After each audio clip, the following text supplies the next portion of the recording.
Hello and thank you for tuning in to Neptune Knives. So today I'm going to talk about a knife that's going out, but it's one of the knives in my collection, and it's not the Zan, it's the Fantoni Razionale. And Morimoto has a good video on this. It really goes over a lot about some of the details of how it's made, but I'm just going to cover some of the background of the knife, how it came to be.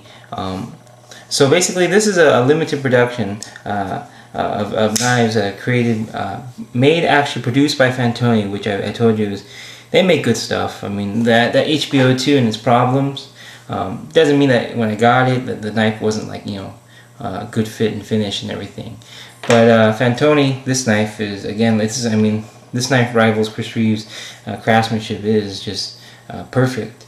Now the things to note though, so it's a collaboration between Reeve and Harzy, and Harzy is the guy who also made this. And if you look, he's a tactical knife maker, and I guess Mr. Reeve and him are friends, and there are some similarities. He definitely likes, Harzy likes knives that, you think of the blades, that always have this shape, and a lot of other designs always do. And Fantoni ended up making a remixed version with a lockback called the Mix, Fantoni Mix, but it has stainless steel liners. But Fantoni's nice. They list the steel of the liners and the pocket clip, and it's always 420. The S90 basically quality. So really good wear resistance, steel liners and all that stuff. But what happens? So basically, this knife to me it's nice because it kind of represents some of the things that came to mind, I guess, in Mr. Reeve's mind before he made the Zan.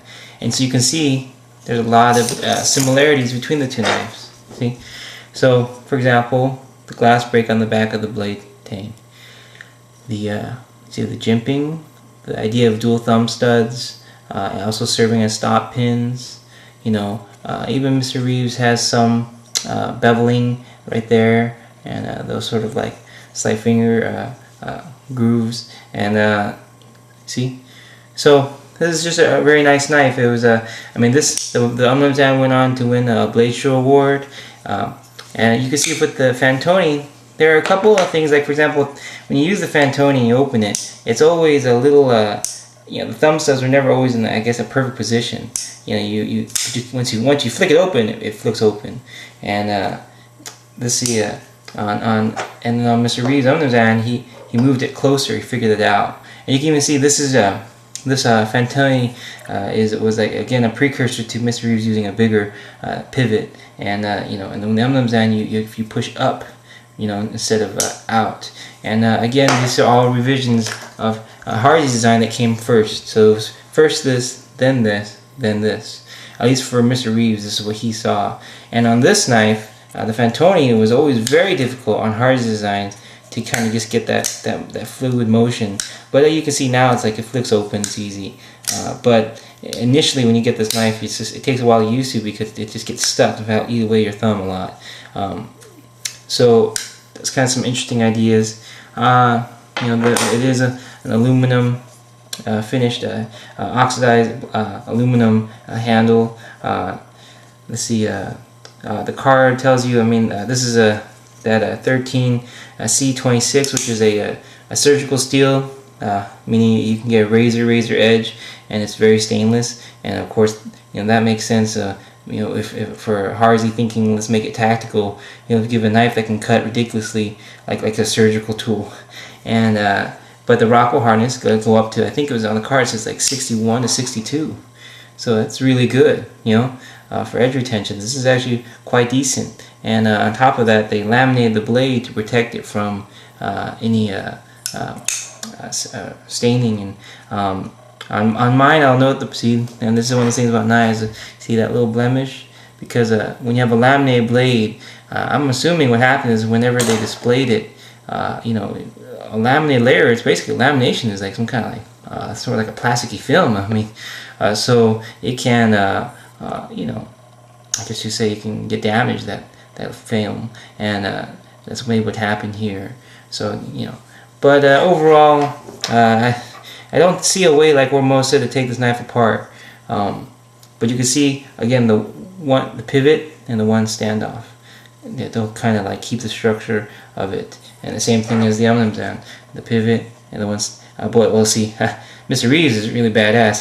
He gives me, I'm not supposed to say it in the video, but whatever. You just ask him. He gave me another backup screw for my M&M's and that increased the rigidity of this big time. Because if you throw the M&M's a lot, it's true. For normally cutting tasks, it's great, but there's a lot of force being taken on this, and that little stand-up for the lanyard doesn't do enough. But you go and get a second screw, and bam, this thing is solid. This M&M's, you can feel the change. But regardless, it's a lot. Again, the idea. I'm saying, like, this knife really did. This knife really did influence. When Mr. Reeves, when he worked with Harzy, saw Harzy's ideas right here. Stop pins, where the position was. All that stuff. The thumb lug as a stop pin, and then he moved on when they worked on this together. And this is, to me, one of my favorite. This is a beautiful knife. I just don't use it, so I don't ever want to use it. So I'm better just, better than just sitting there to let someone else enjoy it. And so, you can see all those ideas. This hits directly on the aircraft aluminum, but if any of you have ever experienced aircraft aluminum, don't buy those Going Gear pill fobs. These are waterproof containers you can buy from goinggear.com, and they're made of aircraft aluminum. They suck. They get stuck, and the contents you put inside those little pill fobs will be stuck inside those pill fobs, and you cannot. Aircraft aluminum is ridiculously hard. I like to cut through metal. I mess with all these steels, and I'm telling you now, you need some kind of industrial something to get through aircraft aluminum, so aircraft aluminum will last. But you can't. Don't forget, aircraft aluminum can't come in contact with graphite or corrodes. The same thing with those new Striders. So for people who are fans of Mr. Reeves, I would say it's a fun piece to have in your collection because it shows some of the design elements that Mr. Reeves started to try and then moved on to make the M&M's and that won him that award. It's kind of cool to just look at them and see how identical in many ways they are. And some of the similarities, and just because Mr. Reeves primarily had just that Sebenza for a long time. Okay. Oh, sorry, correction. It's the Rockwell hardness is 5960, but that's pretty good. See, little list. I like that. Fantoni gives you this little information card, so you're not left just wondering. But regardless, this is a quick little video on some of the history of this knife.